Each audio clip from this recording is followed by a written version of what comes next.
This log is a record and a warning.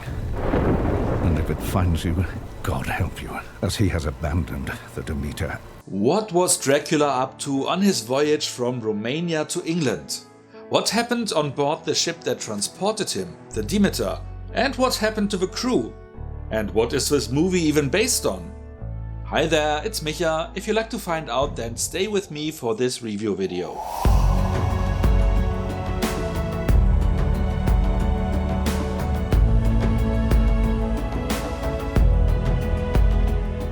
August 6, 1897. The derelict wreckage of the Demeter is found on the shores of England. The police only find the captain's log and the gruesome remains of a carnage. Cut to 4 weeks earlier. At the port of Varna, Bulgaria, 50 wooden crates are picked up by the ship to be transported to London. The man who brought them there from Romania just wishes the crew good luck, but left before sundown. I wonder why.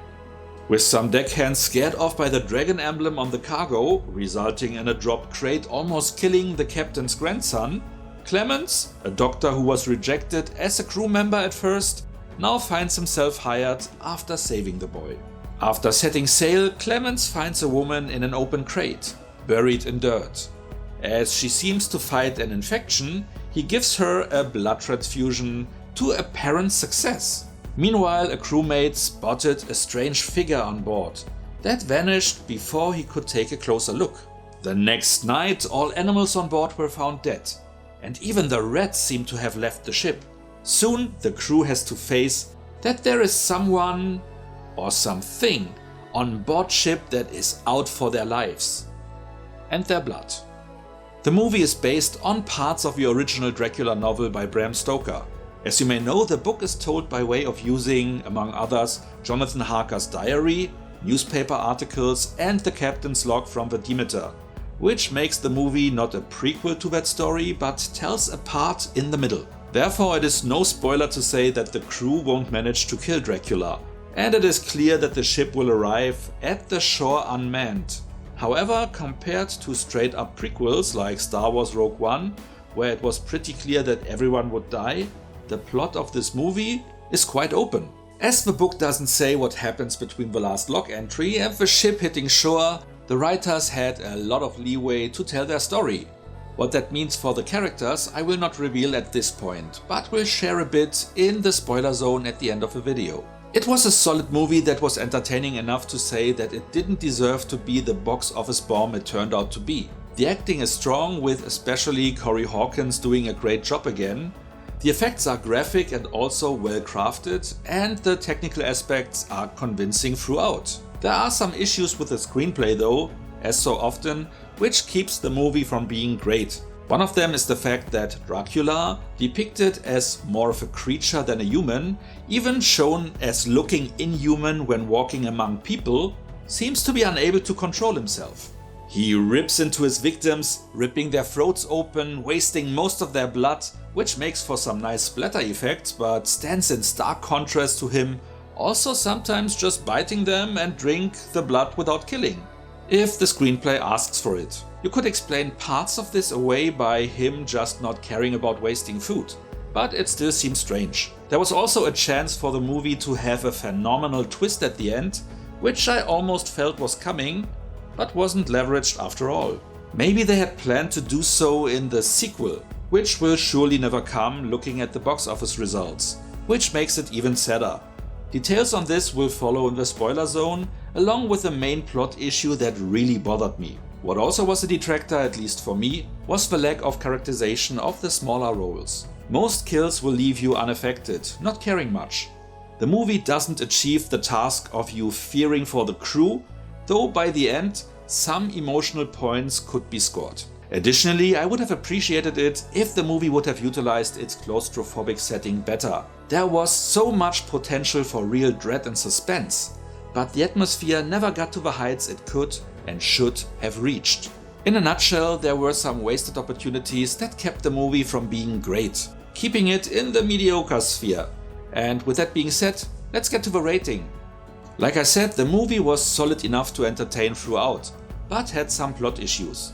Besides some inconsistencies and a stupid story point I will address later, it also didn't fully utilize the potential of the setting and mostly only gave us underdeveloped characters we couldn't relate to, just there to be burned off as cannon fodder.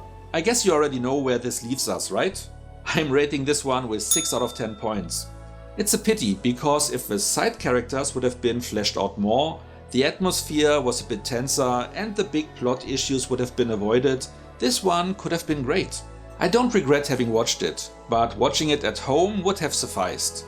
For that reason I can partially understand why the theatrical run turned out to be a financial letdown.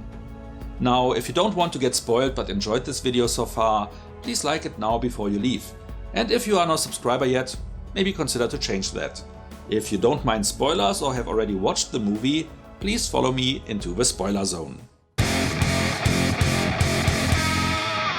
I will try to keep it short. The remaining crew, after figuring out that they deal with a vampire, a creature that will burn in the sunlight, is hatching a plan to lure the creature into the cargo hold, trap it there and sink the ship. Solid enough plan, assuming the vampire would drown, which is unlikely enough for an undead creature. But the really stupid part? They concoct the idea in broad daylight, but waited till night to put it into action. Why? A sinking ship would likely have pushed Dracula into the open, aka daylight, if they did it straight away. Sure, he could still have waited underwater for nightfall, but at night he didn't have to. Doing it by day would have raised the chances of their plan working tenfold. They also did it close to the shore, which raises the question why Dracula even bothered engaging in a final fight. He could have just flown there, which he ended up doing anyways. On a positive note, they allowed the main character, Clemens, to survive, even though the woman died, finally succumbing to the infection, ending with her choosing to burn come daybreak, which was unnecessary. However, we need to address the wasted opportunity presented at the very end. Clemens, as the last survivor, swore to hunt down Dracula, making it his purpose. During the movie they established that his professional credentials as a doctor are impressive, but due to the color of his skin, he couldn't find employment. They could have revealed at the end that either his name, Clemens, was just an alias, or that he would change his name to get a fresh start, by revealing his name to be Dr. Van Helsing. That would have made up for so many of the other shortcomings, but yet, it was just my wishful thinking. What about you? Are you interested in watching this one, or did you already see it? Were you happy with the characters, or were you also hoping for more profile? Did you watch it at the movies or waited for a home release? Whatever you like to share, let me know in the comments. So much for now, see you next time and thanks for watching. August 6th, 1897. The derelict. The remaining crew, after figuring out that they deal with a vampire f***ing shit.